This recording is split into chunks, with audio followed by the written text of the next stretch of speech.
on, guys? Welcome back to the channel. You know who it is by now. Jimothy. So ladies and gents, I asked and you guys definitely obliged. I said if you get 10 likes on the Raidraptor deck profile, I will do a combo video for you guys. So I'm just going to showcase a couple of combos of what I've learned playing this deck. Now the deck can go so many different ways in order to achieve its end goal, and I'll be honest, your opponent will tend to hand loop themselves because they'll throw hand traps at this deck and it will just keep pushing and pushing and pushing, which is a really, really nice feeling. But without wasting any more time, ladies and gents, let's just get straight into it. Now, we're going to start this combo off with a very, very basic one-card combo with Tribute Lanius. Now, this combo is not safe by any means. Obviously, any kind of hand trap will obviously interrupt this specific combo, but you're going to have playing with like 5 other cards in hand. I just want to show you how far you can go with literally just one normal summon. So, we're going to normal summon the Tribute Lanius, and then we're going to trigger its effect to send a Raidraptor monster from deck to graveyard. Now, depending on where you are in the game state, you can send other cards, but in this instance, I'm going to send a Mimicry Lanius. And that's simply because Mimicry Lanius can just tutor out any Raidraptor card from graveyard, from deck, just by banishing itself. So we're going to activate Mimicry Lanius' effect. We're going to banish itself, and we're going to search a Raidraptor extender. Now, it doesn't really matter which extender you go for in this instance, but I'm actually going to go for a Fuzzy Lanius. The reason why I'm going for Fuzzy Lanius is just hand advantage. It doesn't have to be Fuzzy Lanius. It could be Stronger Lanius. It could be anything that special summons itself on the board as a level 4. It could be Pain Lanius if you really wanted to. So, we're going to activate Fuzzy Lanius' effect because we control a Raidraptor monster other than Fuzzy Lanius to special summon itself. Now, we cannot special summon monsters other than Raidraptors either before or after this card is summoned anytime you activate its effect, which is not a problem because we're just playing Raidraptors anyway. So we're going to overlay these two. We're going to go straight into our Raiders Knight. We're going to activate our Raiders Knight by detaching a Fuzzy Lanius to rank itself up.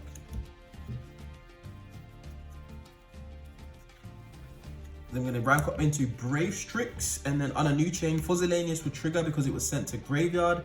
We can add another copy of Fuzzy Lanius, so we've already got another extender for the following turn.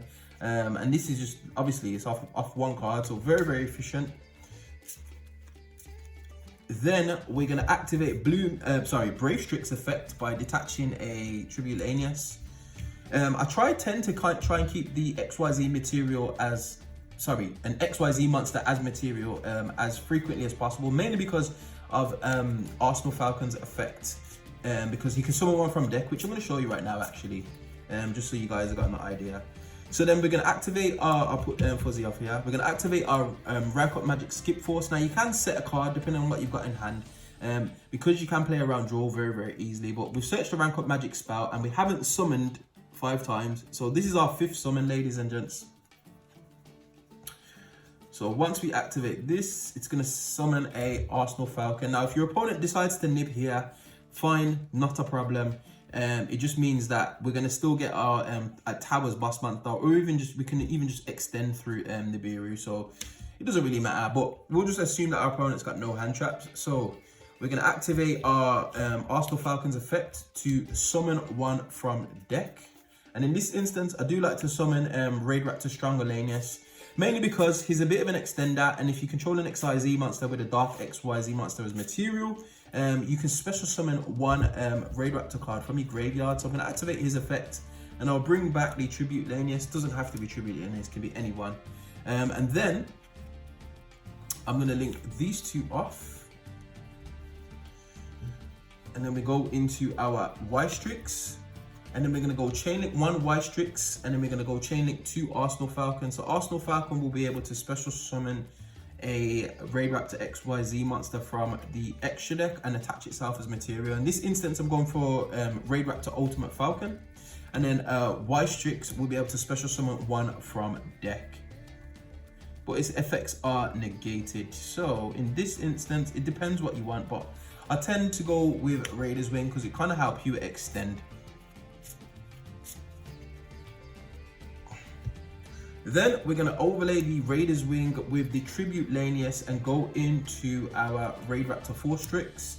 Now bear in mind, ladies and gents, what we're doing with our graveyard, we're loading up on lots of different names, and if you wanted to just double check this, we've got a rank 4, a rank 5 and a rank 4, which in total should rank up to add up to like 13.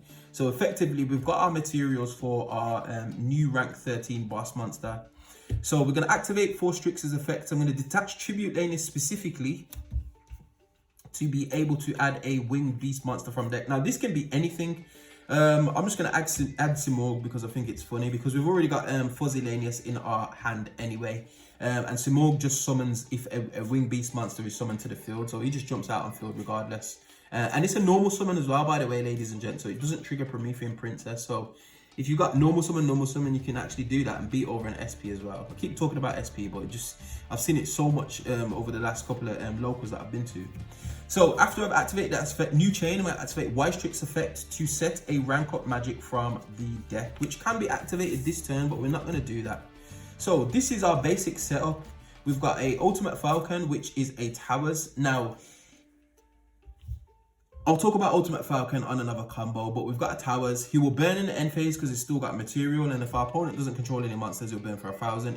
If they do, then you'll just knock off 1,000 attack of all your opponent's monsters. We've got our 4 Strix on field, which is going to enable our rank up Raidraptor's Force to be able to go into our new rank 13. So at any point, you pass your opponent, at any point in the main phase or the battle phase, if your opponent decides to do anything or to start spitting out monsters, you can activate Rise rank up Magic Raidraptor's Force, target 4 Strix.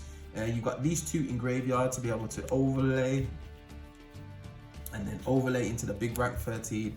And then what he's going to do is nuke your opponent's field and then burn your opponent for all the original attack of the monsters destroyed. So very, very strong card. So I've actually killed a player on their own turn using this effect. I burnt for like 58 to 100 damage or something like that, because they just had loads of big monsters on field and it just literally killed them. And if that didn't kill them, then you've got Raidraptor Ultimate Falcon in the end phase to just basically just delete the last part of their life points. So that is it, ladies and gents. That's one of the combos. Not a safe combo, but it's just what you can do off of one card, basically. So yeah, let's get into the next one. Okay, ladies and gents, what I thought I would do is show you what happens when you get placed under Shifter. Now, there are a couple of restrictions on your Raidraptor monsters, so you definitely need to bear that in mind. Painlanius, for example, which is something that you tend to search off Noirlanius, can only be used for the XYZ summon of a winged beast monster. So that is something that you need to bear in mind. But anyway, we'll get into that in a moment. So if your opponent changed Shifter in standby phase or draw phase, obviously you're going to be a little bit stuck. So typically what you need is a Raidraptor monster, or just any 2 level 4s basically that you can put onto the field. So in this instance, our normal summon 9 Noirlanius, then obviously I will chain the Simorgh, revealing itself, to be able to then go ahead and normal summon itself. Then I will overlay these 2 into the infamous Evil Swarm Nightmare. Now, the reason why I do this, ladies and gents, and this is the reason why I didn't go for Baguska. Evil Swarm Nightmare has a couple of applications. Obviously, you can book 2 special summon monsters that your opponent puts onto the field. But I feel like with the prevalence of SP, Baguska's just not enough to kind of like slow down my opponent. And specifically, the interaction between Kashtira and an open board state. If I book Kashtira monster's first special summon, they have a hard time in continuing to play, and you've got the ability to book something else, but it's not optimal, and it obviously Shifter destroys this deck just because you need to play with your graveyard basically, but it's something that you can do to combat Shifter. Now, just taking it back, ladies and gents, the reason why Noirlanius is important as well is because once it hits the graveyard, you can actually banish it from the graveyard to make your Raidraptor monsters either increase or decrease by 1 level. Obviously, we like to increase them, so then that allows us to go into our Brave Strix, which is our rank 5. So something to bear in mind, ladies and gents, potentially playing it as a 2 of, and potentially even putting in a Foolish Burial just to facilitate him, as well as the Balloon Vulture. So yeah, just thought I'd show you a quick one, what happens if you get locked under Shifter.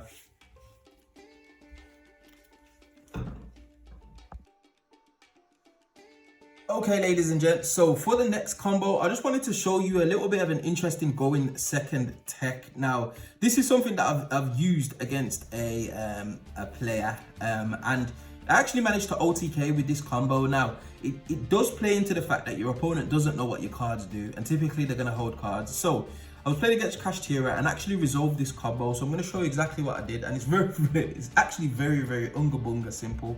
So Raidraptor Bloom Vulture, one of the newest support. You can reveal this card and another Raidraptor card in your hand, and it special summons both to the field.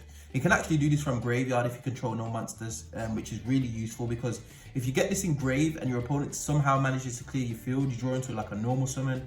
You can play with that normal summon for a bit, and then if that gets removed, then you can play with Bloom Vulture. But anyway, Bloom Vulture summons these two. Now, Raider's Wing is a very important card in this deck. It prevents targeting for an XYZ monster. And once you've got that on the field, it's actually a bit of a pain to deal with. So we're going to overlay these two. And this is when you go in second, bearing in mind, ladies and gents, it doesn't necessarily always have to be a going first combo. So summon Bloom Vulture, and then we're going to summon Raider's Knight. Now, the only thing that can stop this card is like obviously a hard negation or a targeted effect. At the moment, there's not too many decks that will put up hard negations, and if they are, obviously you're going to play around that. But we're going to activate Raider's Knight effect to detach specifically the Bloom Vulture, one, to get it in graveyard, and two, we want to keep the Raider's Knight underneath this card to be able to prevent it from being targeted. And then we're going to go into our Arc Rebellion XYZ Dragon. Now, very interesting card. Cannot be destroyed by card effects, yeah? Because it's got Raider's Wing underneath, it also cannot be targeted. Now, it's a little bit of a contentious one. Then you can detach a material from this card, and it gains the total attack of all the other monsters on the field. And if this card has a dark XYZ monster as material, it can actually negate the effects of all other face-up monsters on the field. Now, it is up to you what you decide to detach. I tend not to use the effect to negate all the other monsters on the field, depending on what the game state is, because as soon as you detach the Raider's Wing, it's detached for cost, then you're going to be able to be targeted. However, if you detach if you detach the Raider's Wing, you'll be targeted. But if you detach the Raider's Knight, then you don't get the effect to be able to blanket negate all the things. So it's up to you what you do, ladies and gents. But nonetheless, this card just gets big for no reason, and it can go upwards of like 12,000 attack. So any attack position monster, you're literally just going to crash over it. And it is obviously a bit of an interesting game state when it happens. It doesn't happen often, but it is an instant win button for unassuming opponent. So just something that I really wanted to show you guys. So yeah, on to the next combo, ladies and gents.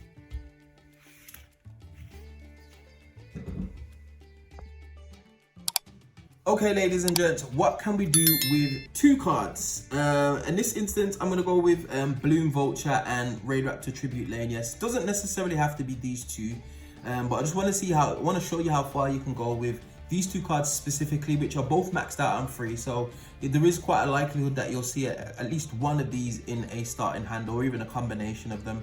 So starting us off, we're going to obviously Bloom Vulture, and you can actually go pretty far without your normal summon. So we're going to summon Bloom Vulture, as well as the Tribute Lanius. Then we're going to activate Tribute Lanius' effect to dump a Raidraptor monster from deck to grave. Obviously, we're going to dump our Mimicry Lanius. Card is very efficient. Then we're going to just try and go and play without our normal summon. So I tend to leave Mimicry Lanius in grave and then see where this takes me. Obviously, if I get impermed or whatnot, then I'll actually change exactly what I'm going to do, because I haven't used my normal as yet. So I'm going to overlay. This is a bit of a greedy play. Now, you've probably seen this before, ladies and gents. In fact, you've definitely seen it before. We'll go to Raider's Knight. Raider's Knight will detach the Bloom Vulture. So you've already got to have set up for next turn, because Bloom Vulture is in the graveyard. Then we are going to overlay into our Brave Strix. Brave Strix is going to activate his effect. We are going to add ourselves a Rank Up Magic Soul Shade Force.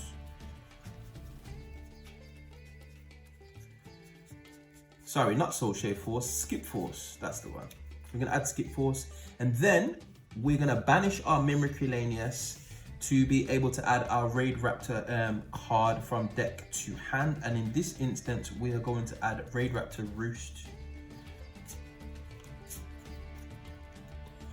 Then we are going to activate our Roost. Then we're gonna activate our Skip Force again, playing into the 5th summon. Seen this before, ladies and gents.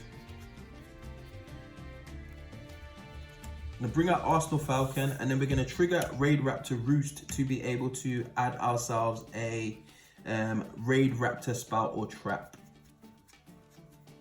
So we're gonna add our Glorious Bright. So we've already got a pseudo Omni-Negate. So for any card on field, you can chain Glorious Bright and negate its effect basically. So I've negated Evenly Matches, I don't know, Lightning Storms, just a whole host of cards with this card. It's really, really good. Really like it. Very, very nice. Then we're not gonna stop there, ladies and gents. We're gonna activate our Arsenal Falcon to spec one from deck.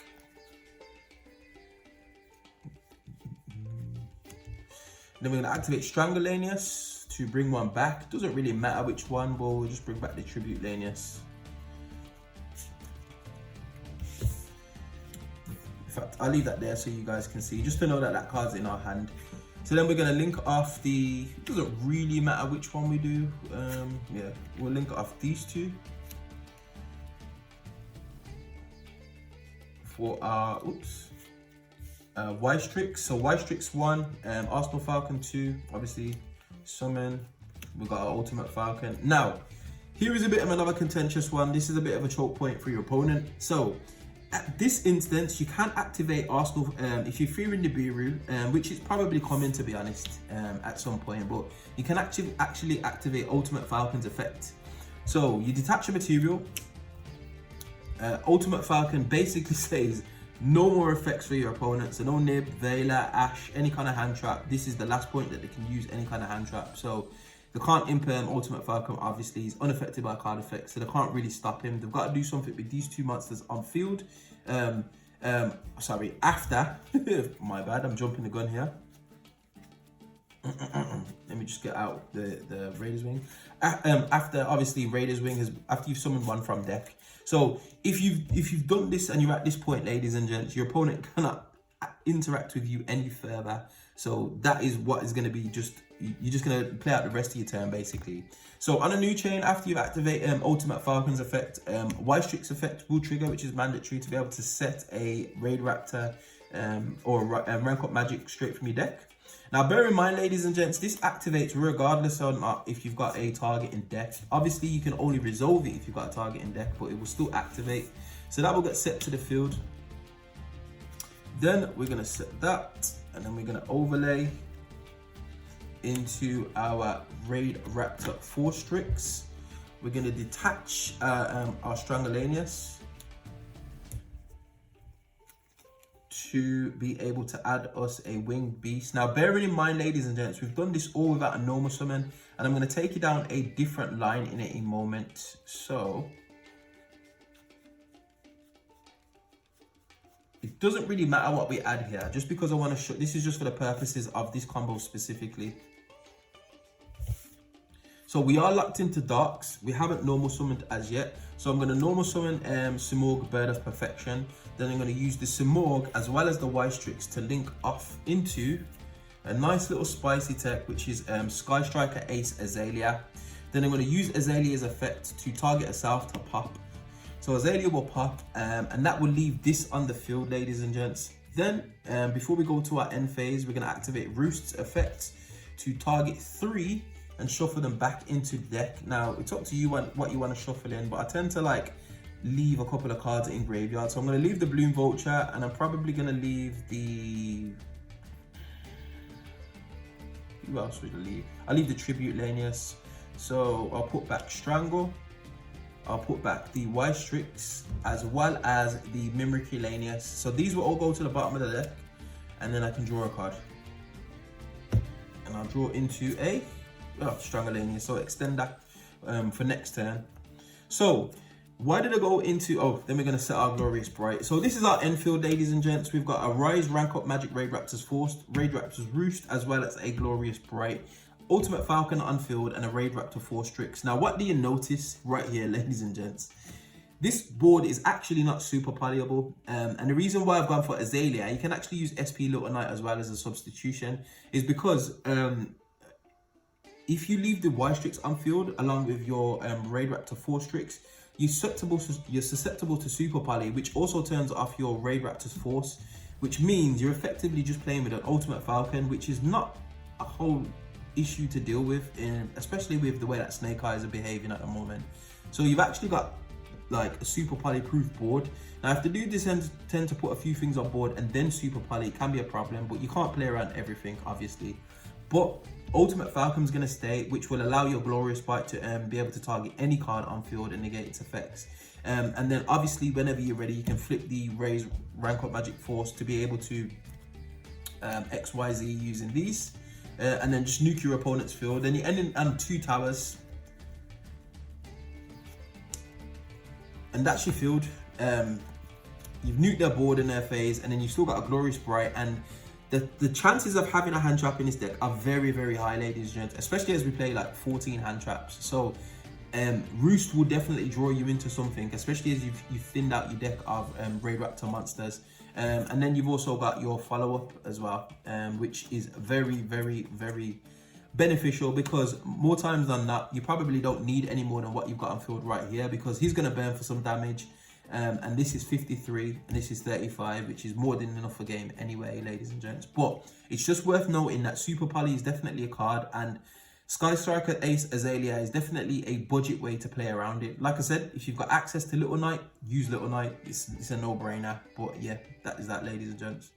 And that is it, ladies and gents. Obviously, there are a whole host of other combos. If you want me to go through any more, definitely get at me in the comment section below. And if you've got any combos in mind of yourself, basically, let me know in the comment section. Like I said, I'm always receptive to stuff. I'm still learning the deck myself. I've been playing it for like a couple of weeks now, and I'm still finding out new things that you can do with this deck, just based on the hands that you've got. And it can go a very, very long way, ladies and gents. However, I do feel like once people start to learn what this deck does, it's going to be a lot more difficult to play, and you're probably going to see D-Barrier. That's if it rises in popularity. At the moment, you can play this and just absolutely steal some wins, especially with the amount of hand traps that you've got in the deck. And you need like 1 or 2 cards to fully be able to combo off, and it's just a nice feeling to be able to play something that's a little bit different, a little bit more budget.